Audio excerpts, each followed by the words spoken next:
Welcome viewer, I am Murugan S. This video tutorial describes, fix the site can't provide a secure connection. Try running Windows Network Diagnostics Windows. Open Chrome browser.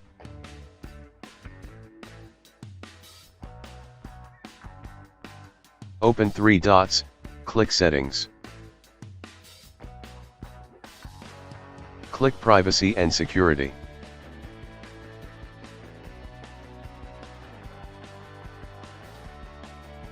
Click Security.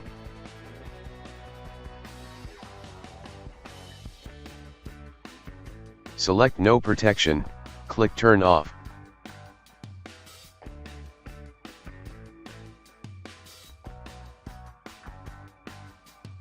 Check with Select Open DNS.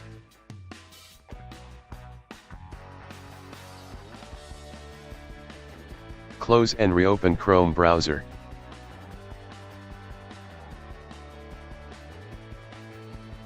Now try to open website.